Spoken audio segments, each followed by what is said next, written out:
Come, come, whoever you are, wanderer, worshipper, lover of leaving, ours is no caravan of despair. Come, yet again come.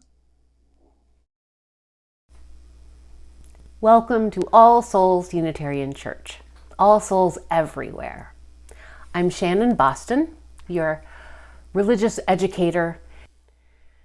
I believe this and every day is a day to celebrate. So let us rejoice and be glad in it. Let us count our many blessings. Let us be grateful for the capacity to feel and understand. Let us be grateful for the incredible gift of life. And let us be especially grateful for the ties of love that bind us together, giving dignity, meaning, worth, and joy to all of our days. Please join me in lighting a chalice, if you have one.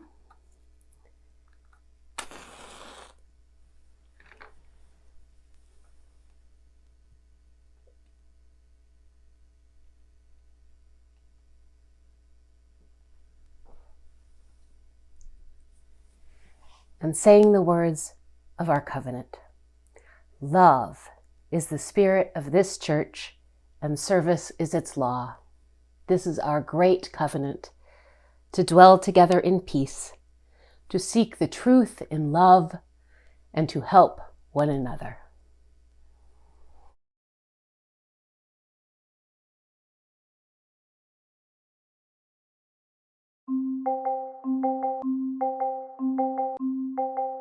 Babies are taught to be racist or anti-racist. There's no neutrality. Take these 9 steps to make equity a reality. 1. Open your eyes to all skin colors. Anti-racist baby learns all the colors, not because race is true. If you claim to be colorblind, you deny what's right in front of you. 2. Use your words to talk about race.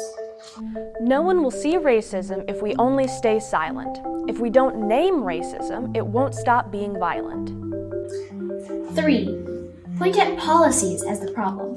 Some people get more while others get less, because policies don't always grant equal access. 4. There's nothing wrong with the people. Even though all races are not treated the same, we are all human, anti-racist baby can proclaim. 5. Celebrate all our differences. Anti-racist baby doesn't see certain groups as better or worse. Anti-racist baby loves a world that's truly diverse. 6. Knock down the stack of cultural blocks. Anti-racist baby appreciates how groups speak, dance, and create as they choose. Anti-racist baby welcomes all groups, voicing their unique views. 7. Confess when being racist. Nothing disrupts racism more than when we confess the racist ideas we sometimes express. 8. Grow up to be an anti-racist. Anti-racist baby is always learning, changing, and growing. Anti-racist baby stays curious about all people and isn't all-knowing. 9. Believe we shall overcome racism. Anti-racist baby is filled with the power to transcend, my friend, and doesn't judge a book by its cover, but reads until the end. I'm going to tell you a story today called Something Happened in Our Town, a child's story about racial injustice. This is a story about current events, about things that are happening right now, but it's about things that have been going on for quite a while. Only we just might now be hearing about them. These things have been going on for decades, 100 years, more. But maybe because of cell phones, maybe because white people are actually willing to listen, we're finally actually hearing about what's going on. But it's more than that. It's a story about change. About maybe things actually getting better. And about what we can do to make it better. About how we can help if we have faith to make the change. Buckle up. Here we go. Something Happened in Our Town by Marianne Celano, Marietta Collins, and Ann Hazard, illustrated by Jennifer Zavion.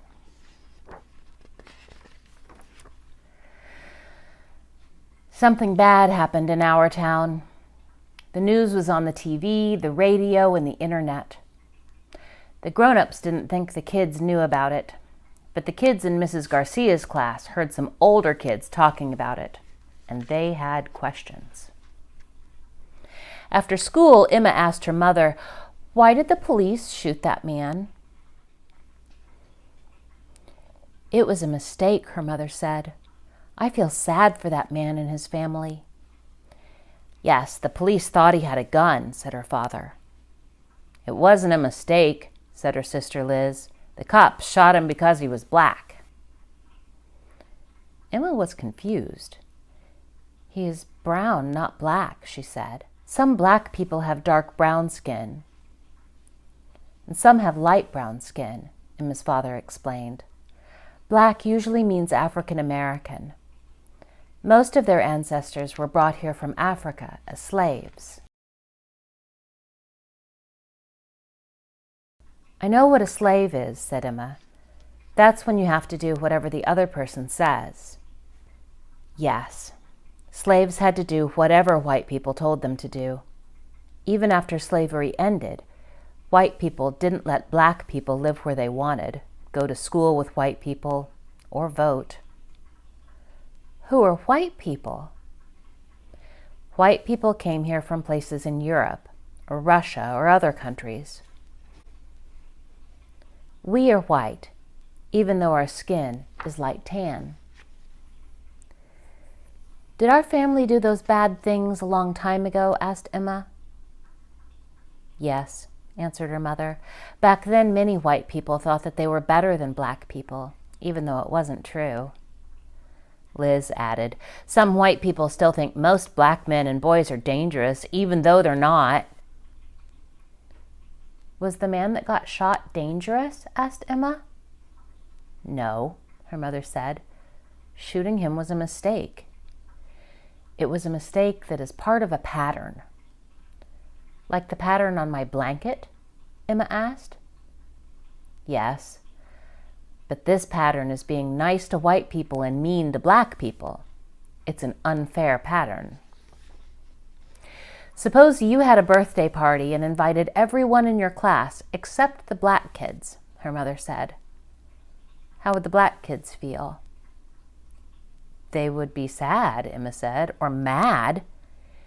And you would be missing out because you'd never know who was going to be your best friend," said Liz. "And you can help others to be fair," said her mother.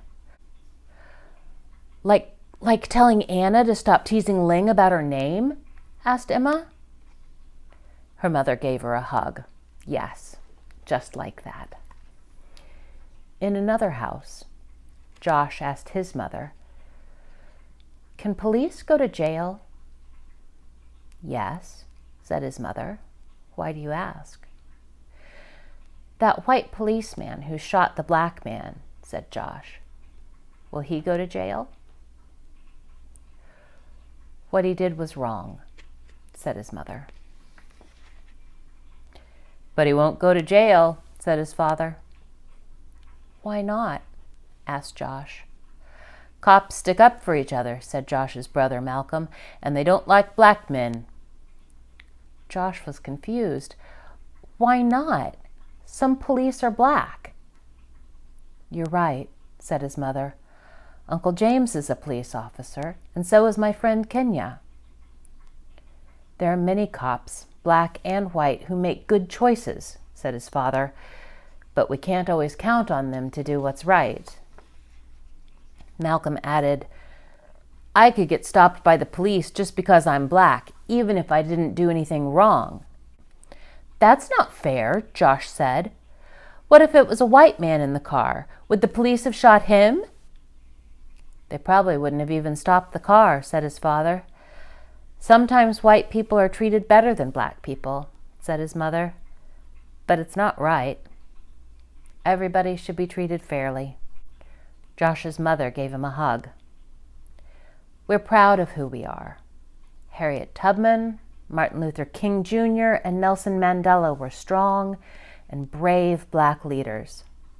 They showed us that we can stand up for our rights and set good examples for others. They were treated unfairly but helped others learn to be more fair." "Some people haven't learned yet," said his father angrily. "Why are you mad?" asked Josh. "I'm mad that we're still treated poorly sometimes. But I can't use my anger to make things better," said his father.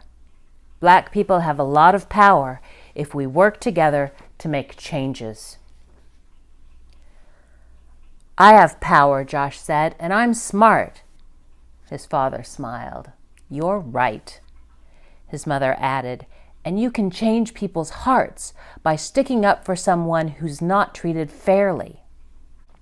"Like how Malcolm sticks up for me when the kids tease me about my glasses?" Josh asked. "He tells them to step off."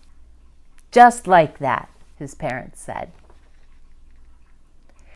The next day, a new kid joined Emma and Josh's class. His name was Ahmad, and he was from a country far away. Ahmad didn't know where to sit or what to do because it was his first day in school. He talked a little bit, but it was hard to understand him. He said he was learning English. After the lunch, class went outside to play soccer. Daniel and Sophia picked kids to be on their teams.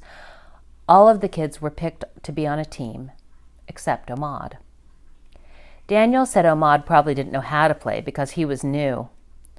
Sophia said Ahmad might not be good at soccer. Josh remembered what his mother said about sticking up for people who are treated unfairly. Emma remembered what her mother said about unfair patterns and birthday parties. All of a sudden, Ahmad wasn't alone. Emma and Josh were leading him to their team. "We have enough kids on our team," Daniel said. "We don't need him." But Josh was ready. "Step off," he said. "He's playing." "Yeah," said Emma. "We don't want him to miss out." And just like that, Emma and Josh gained a new friend and started a better pattern in their school. We hear about bad things happening in our town, and towns all over. But there are some good things happening too. Some good things that you are doing. Some kind things. Some forward things. Some brave things. Some things full of faith and heart and change. I know that each of you are out there making this world a better place. That's what gives me faith, knowing that you're here. My prayer for us today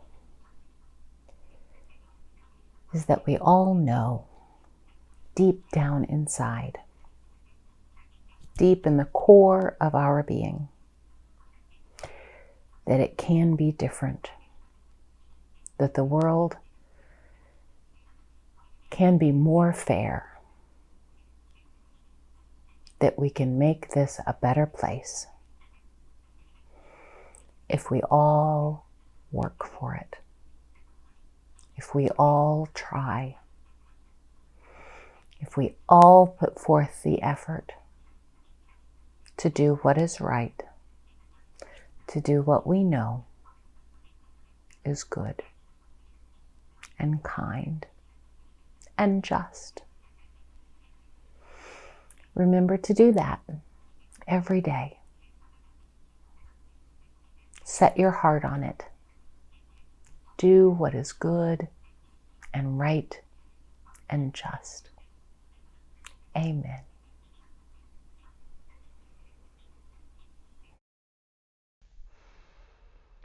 Make us aware we are a sanctuary, each made holy and loved right through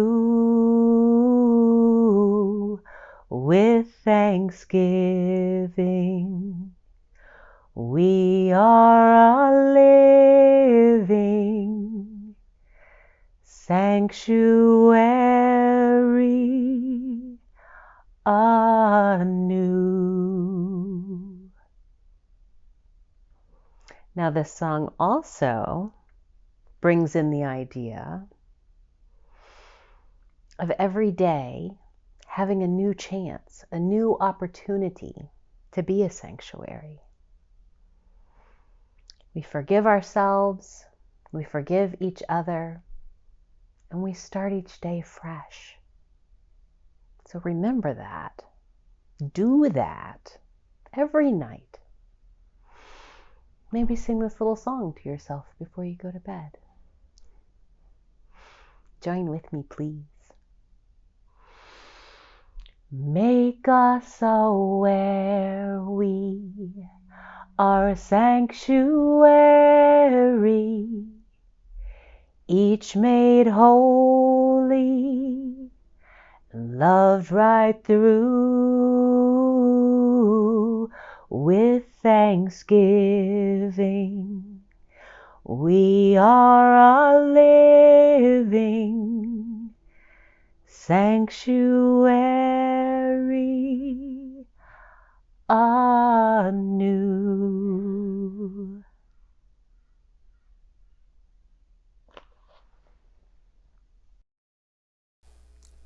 Go and be transformed by your experiences and be transformative. And in this way, be blessed and be a blessing. Will you blow the candle out with me? Let's do it together. 1, 2, 3. Good job.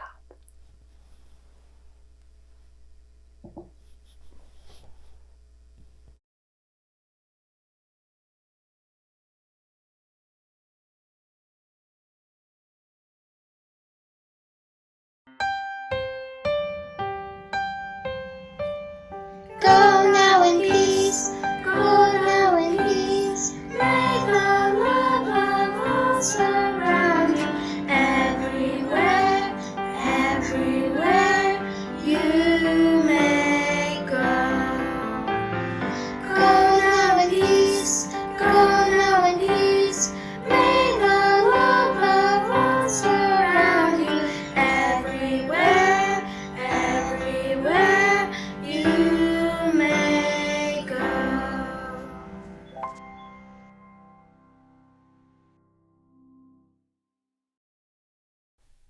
Thank you for being here today.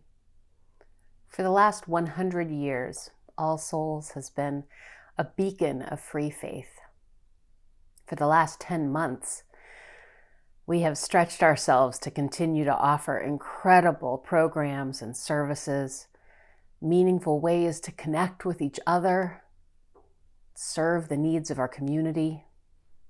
All of our programs are offered freely, making every opportunity for growth and connection accessible. We cannot continue to do this work without your support. Please consider making a gift or your 2021 pledge today if you can. No gift is too small. thank you and know that we love you.